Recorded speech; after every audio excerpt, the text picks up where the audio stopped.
सियापति रामचंद्र की जय, पवन सुत हनुमान की जय, बोलो बजरंग बली की जय। जय श्री राम, जय श्री राम। आज अयोध्या कांड का छठे दिन का मैं पाठ प्रारंभ कर रहा हूँ और ये सरल हिंदी में आपको मैं प्रस्तुत कर रहा हूँ। गोस्वामी श्री तुलसीदास जी महाराज द्वारा रचित रामायण से मैं ये पढ़ के सुना रहा हूँ। आशा है आप इसका आनंद उठाएंगे। हे प्रियतम, आप मांग मांग तो कहा करते हैं पर देते कभी कुछ भी नहीं। आपने 2 वरदान देने को कहा था, उनके भी मिलने में संदेह है। जानेउ परम राउ हंसी कही, तुम्हें कुहाव परम प्रिय अहि। याति राखी न मागेहु काहू, बिसरी गयहु मोह भोर स्वभाव। राजा ने हंसकर कहा कि अब मैं तुम्हारा मर्म समझा। मान करना तुम्हें परम प्रिय है। तुमने उन वरों को धरोहर रखकर फिर कभी मांगा नहीं और मेरा भूलने का स्वभाव है। इस प्रकार मुझे वह प्रसंग याद नहीं रहा। मुझे झूठ मूठ दोष मत दो, चाहे 2 के बदले 4 वर मांग लो। रघुकुल में सदा से यह रीति चली आई है कि प्राण बढ़े ही चले जाएं पर वचन नहीं जाता। असत्य के समान पापों का समूह भी नहीं है। क्या करोड़ों झुंचियां मिलकर भी कहीं पहाड़ के समान हो सकती हैं? सत्य ही समस्त उत्तम पुष्पों की जड़ है। यह बात वेद पुराण में प्रसिद्ध है और मनु जी ने भी यही कहा है। तेहि पर राम शपथ करि आई, सुकृति स्नेह अवधि रघुराई। बात द्राई कुमति हसी बोली, कुमति कुबी हग कुलहु जनि खोली।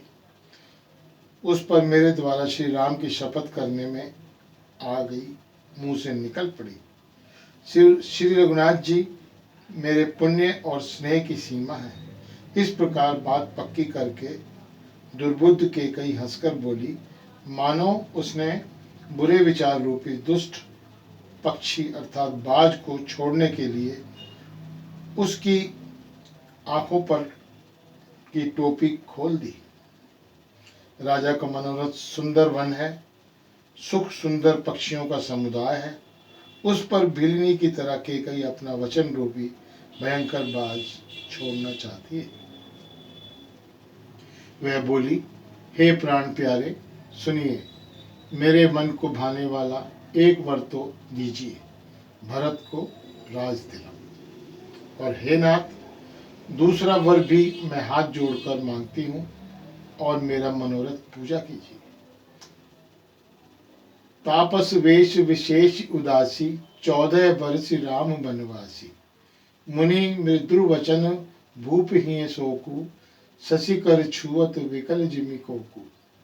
तपस्वियों के वेश में विशेष उदासीन भाव से, राज्य और कुटुंब आदि की ओर से भली भांति उदासीन होकर विरक्त मुनियों की भांति राम 14 वर्ष तक वन में निवास करें। केकई के कोमल वचन सुनकर राजा के हृदय में ऐसा शोक हुआ जैसे चंद्रमा की किरणों के स्पर्श से चकवा विकल हो जाता है।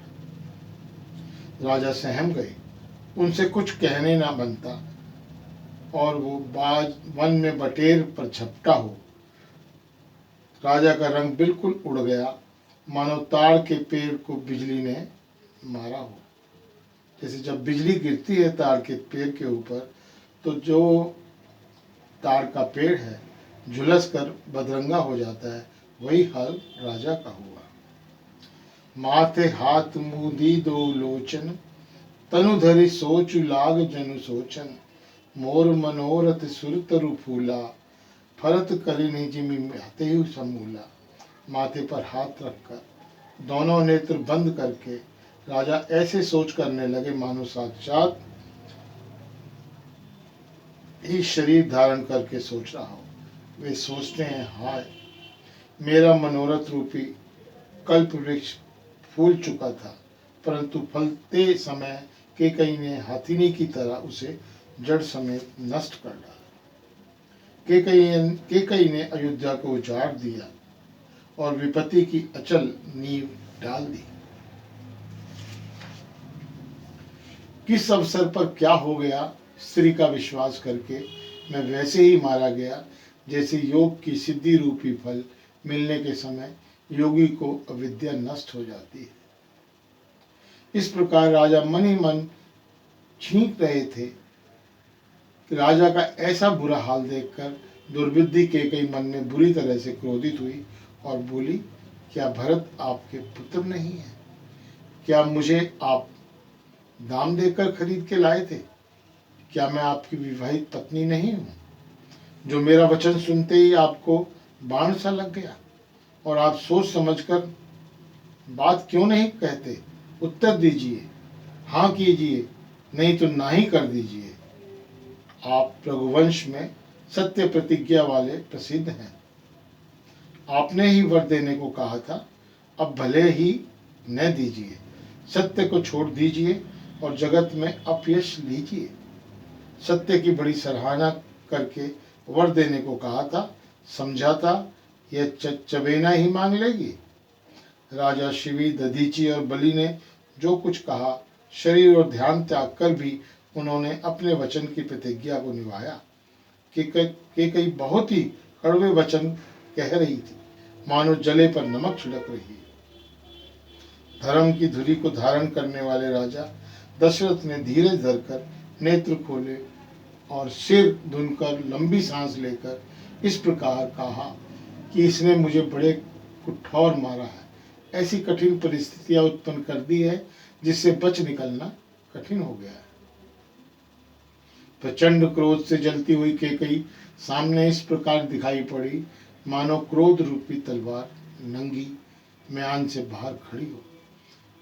कुबुद्धि उस तलवार की मूठ है, निष्ठुरता धार है और वह कुबरी मंथरा रूपी सान पर धरकर तेज की हुई है। राजा ने देखा कि यह तलवार बड़ी ही भयानक और कठोर है और सोचा, क्या सत्य ही यह मेरा जीवन लेगी? राजा अपनी छाती कड़ी करके बहुत ही विनम्रता के साथ प्रिय लगने वाली वाणी बोले, हे प्रिय, हे मीरू, विश्वास और प्रेम को नष्ट करके ऐसे बुरी तरह से वचन कैसे कह रही हो? मेरे तो भरत और रामचंद्र दो आंखें हैं। वह शंकर जी की साक्षी देकर सत्य कहता हूँ, मैं अवश्य सवेरे ही दूत भेजूंगा। दोनों भाई भरत और शत्रुघ्न सुनते ही तुरंत आ जाएंगे। अच्छा दिन, शुभ मुहूर्त, शोध वर्ष सब तैयारी करके डंका बजाकर मैं भरत को राज्य दे दूंगा। राम को राज्य का लोभ नहीं और भरत पर उनका बड़ा ही प्रेम है।